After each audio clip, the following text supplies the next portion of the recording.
The Pixel 9 Pro XL is just a bigger Pixel 9 Pro, but that's good enough. It doesn't have exclusive camera features of extra RAM for a boost.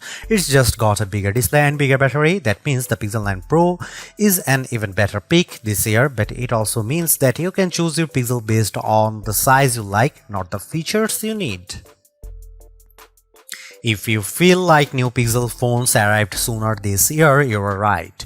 Google's August Pixel hardware event gave us not a duo but a quartet of new phones, starting at one end with the new baseline Pixel 9 and freshly topped with the Pixel 9 Pro Fold. Into larger phones, then the XL nomenclature should tip you off as to where you might want to spend your money. This is the direct successor to last year's 6.7-inch Pixel 8 Pro. It's the biggest Pixel yet, and it sports a new design that marks a relatively significant shift in the series aesthetic. The camera bar introduced with the Pixel 6 series is gone, and instead we have the camera peel. The fit and finish have unquestionably been elevated, with the phone's polished frame adopting a much flatter form that's decidedly iPhone-like in its execution. And Google says new construction methods or material choices make it twice as durable as its predecessor. In reality, the Pixel 9 Pro XL feels great, with the best build quality I have seen from Google to date. Not to mention, it looks superb thanks to an updated Super Actuate display that boosts higher peak brightness than anything Apple or Samsung has to offer. The move to an ultrasonic fingerprint sensor is welcome too, delivering on Google's promised speed improvement. The same 7-year commitment to OS and security updates helps the Pixel 9 series stand apart from rivals from Apple and Motorola. The phone's earlier than usual arrival in the calendar year means that this is the first generation of Pixel in a long time that doesn't debut with a new build of Android. It will benefit from the same future releases of Android as the Pixel 8 line and likely no more. Beyond the usual fare of a clean Pixel experience, AI is all Google is talking about, with an updated Gemini Nano model that is multimodal and 3 times more capable running on device. You'll find AI-generated features throughout the user experience. Most notably, there are 3 new apps to play with: a new weather app that's richer and more customizable with AI-generated weather reports, a new screenshots app that, as well as helping organize your captures, allows for semantic search, and Pixel Studio, which allows for on-device text-to-image generative AI that Google pitches as a new creative tool. Feel free to reconcile your feelings about using AI-generated imagery in your own time. The cost of the Pixel 9 Pro and Pro XL also includes a year's access to Google One AI Premium with Gemini Advanced and its new Gemini Live feature. Gemini Live is a decidedly ChatGPT 4-like conversational experience with Google's off-device AI. It works well for things like how-to guidance and recipe help, but still comes with limitations surrounding how it can actually action on-device tasks for you. All the on-device AI experiences are powered by Google's new Tensor G4 SoC paired with new higher RAM ceiling of 16GB. Previous Pixels already felt fast in day-to-day use, but existing users will notice speed improvements for things like image processing and app load times, even if these gains are seemingly slight. Benchmarks only put the Tensor G4 about 10% ahead of G3 in terms of CPU performance, with more noticeable graphical gains and, of course, NPU gains for AI tasks. The other big aspect of any modern AI-enhanced Pixel phone is the camera experience. The hardware looks for the most part similar to the Pixel 8 Pro, albeit with a much higher resolution selfie snapper with a tweaked ultrawide on the back. However, Google claims to have reworked its HDR Plus pipeline end-to-end, meaning more true-to-life imagery. In daylight, I had few complaints, and the Pixel 9 Pro delivers great detail and accurate colors and with dynamic range. Night sight ensures low light shooting is almost always rescued from unusable to usable, even if it can still be a little heavy-handed in its post-processing. The expansion of that HDR Plus pipeline to panoramas means much better results, especially as night sight is now supported here too, although I do wonder whether this upgrade will simply manifest as a feature drop update for previous Pixel models in the near future. Another Pixel 9 Pro exclusive is Video Boost, which can now scale 4K footage up to 8K and proves particularly useful when zooming up on the phone's 20x limit. There's another side to the imaging experience on recent Pixel's Magic Editor. Beyond moving elements around in a shot of turning a blue sky to golden hour, the new Reimagine button lets you enter text to generate completely new elements in a shot. It's unquestionably fun and creative, but it also throws out any semblance of authenticity to shots you have captured yourself. Unlike the Samsung, there is no AI watermarking going on with edited images either. Although that Tensor G4 chipset doesn't mark a huge leap forward in raw horsepower, it certainly has helped with power efficiency, with the Pixel 9 Pro XL serving up almost 70% more screen on time compared to the Pixel 8 Pro. The jump from 30W to 37W wired fast charging speeds in a small but welcome bump too, although it looks like you'll have to grab Google's 45W charger for the absolute quickest recharge times based on my testing with similar chargers. Perhaps the biggest benefits with the Pixel 9 Pro line offers is that beyond the XL's larger screen and physically bigger battery, there is no compromise across both sizes. If you are happy with the premium, the Pixel 9 Pro XL is the most unapologetic, bombastic Pixel experience you can have right now outside of foldable land. Even if the jump from the Pixel 8 Pro isn't as significant as I would have liked, and it feels like this is more a means for Google to cultivate new Gemini Advanced subscribers, I can't help but appreciate the Pixel 9 Pro XL for being greater than the sum of its parts. It may only be just enough of an upgrade, but it is enough. While Google announced 4 phones at its August 2024 event, the standard Pixel 9 and Pixel 9 Pro XL are the two that hit the market first on August 2020. Meanwhile, the Pixel 9 Pro and 9 Pro Fold arrive on the scene September 4. In the UK, you can pick up the Pixel 9 Pro XL with double the storage at no extra charge on purchases made from September 5. US buyers can nab $200 in-store credit if ordering before August 28, and Australian buyers can pick up a limited edition poster with purchases made before August 25.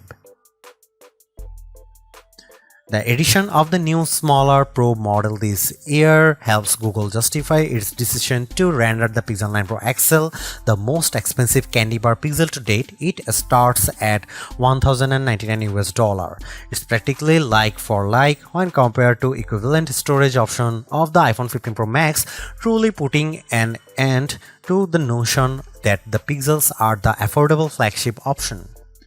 For the asking price, you also get a year's access to Google One AI Premium 2TB plan, which, as well as granting access to Gemini Advanced and Gemini Live, includes more general Google benefits like Fitbit Premium Access, Nest Air, 10% back on Google Store purchases, and unlimited Magic Editor saves in Google Photos.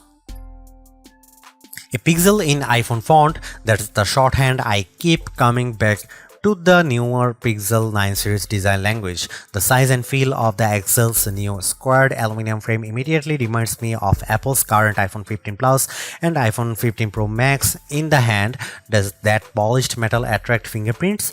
Absolutely, but not anywhere near as badly as expected.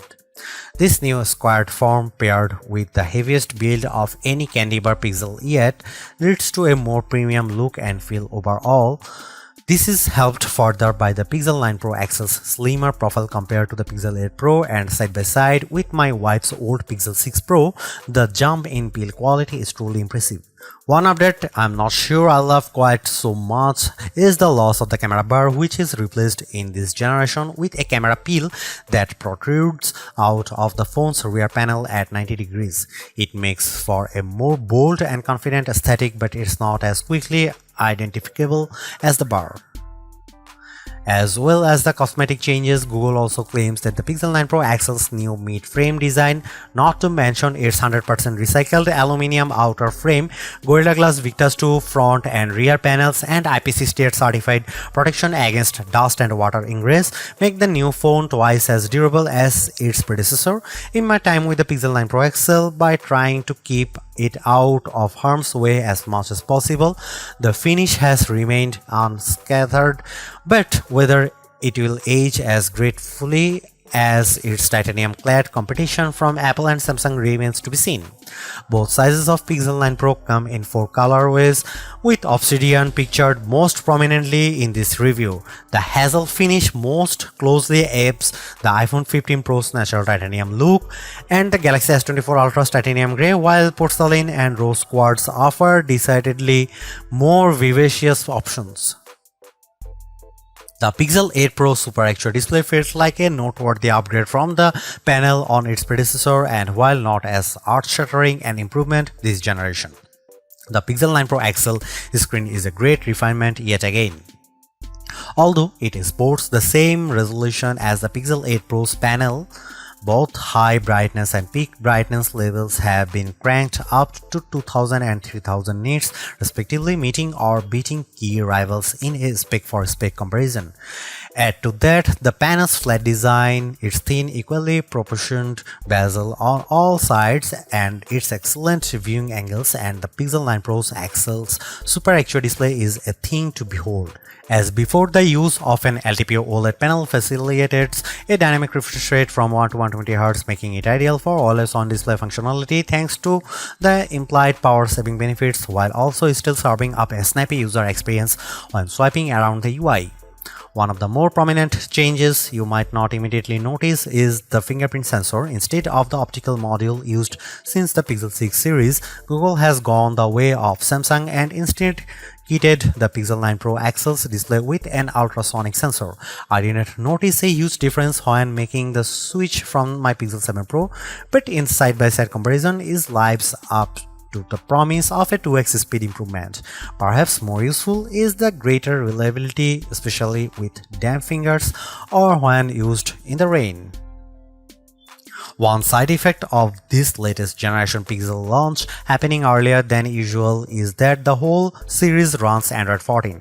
Typically, Google times the arrival of its latest smartphones to coincide with the release of the next Android, but the Pixel 9 debut on the same Android 14 foundation as the Pixel 8. At least the company's even impressive commitment to 7 years of updates persists, meaning the phone's price tag includes excellent long-term support for both future releases of Android and subsequent security patches, an area where many rivals still fall short.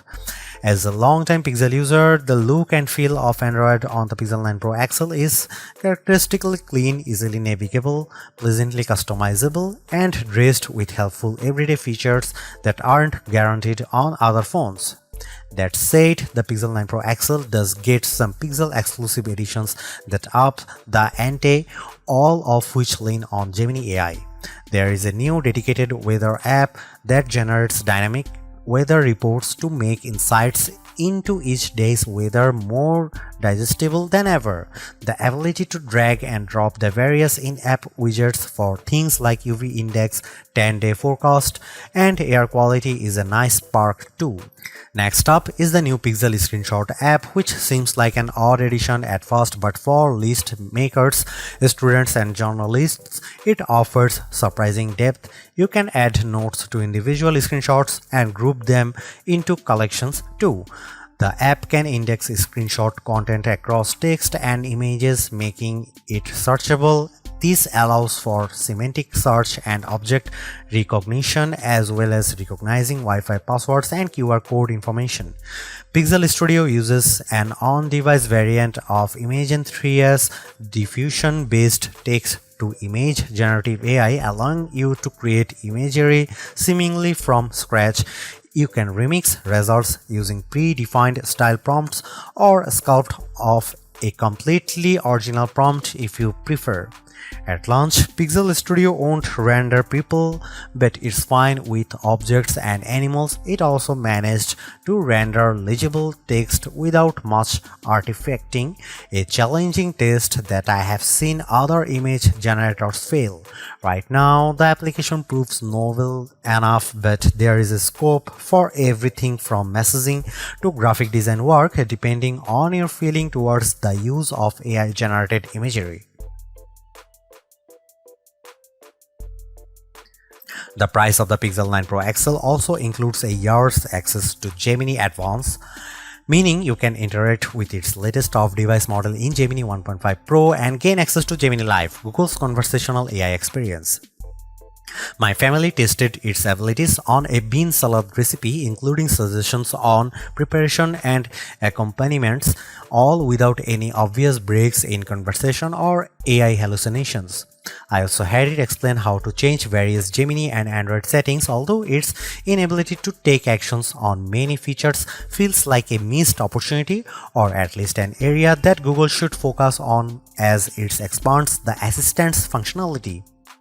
A couple of other sprinkles of AI magic on the Pixel 9 Pro XL include text-based summaries of YouTube videos that I didn't have time to watch and zoom enhance image upscaling.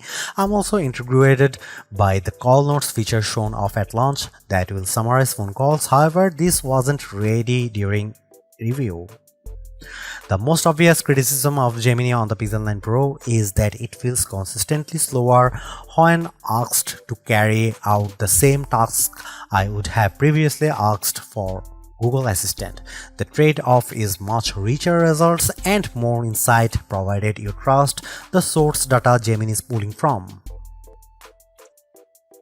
Nowhere is AI more prevalent across the Pixel 9 Pro XL's user experience than the camera. While it might have gone by machine learning in the early days of the Pixel camera experience, AI-powered post-processing has been the secret sauce that has helped elevate the reputation of the Pixel cameras over the past 4 years, to the point where they regularly sit among the best camera phones. As Google has focused its efforts on AI more directly, the proposition of a Pixel camera has changed somewhat, with capture and editing becoming two distinct facets of the experience. If you are looking for a great all-round camera phone, the Pixel 9 Pro XL is right up there.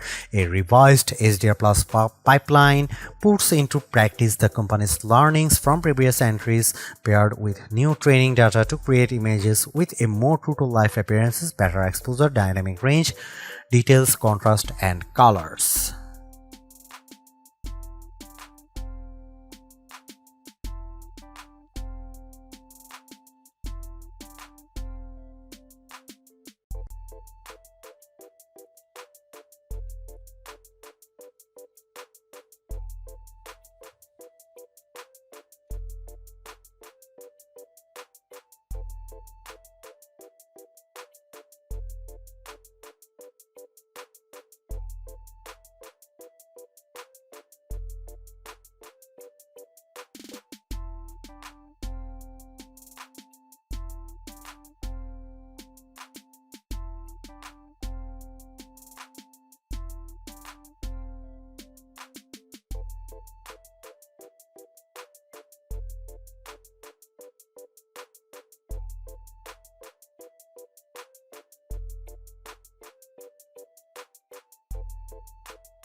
Should you buy the Google Pixel 9 Pro XL? Buy it if you want the richest mobile AI experience. Samsung's Galaxy AI is great, but Google's execution with Gemini Advanced is easier, richer, and more fun to use. Buy it if you want an excellent camera phone. The Pixel 9 Pro XL's camera system is a small but appreciated upgraded on its predecessors, highlighted by a new bag of AI-supported tricks you can't get outside of the Pixel family. Buy it if you plan on using this phone for a long time. Still among the best there is Google commitment to 7 years OS and security updates is once again hard to argue with. Don't buy Google Pixel 9 Pro XL if you want fast charging. Battery life is greatly improved, but despite a bump in speed, the Pixel 9 Pro XL's 37-watt wired charging is still well behind what rivals like OnePlus and Xiaomi offer. Don't buy it if you want the best RAM and memory. While Samsung forges ahead, Google seems reluctant to move to the latest, fastest, and most power-efficient RAM and storage in its phones, which stings when they cost about the same. Don't buy it if you want to play a lot of games. Google's mobile silicon isn't built for gaming, and while the Tensor G4 handles intense games as well, you will get a much better experience with a recent iPhone or any flagship rival running the latest Snapdragon chipset.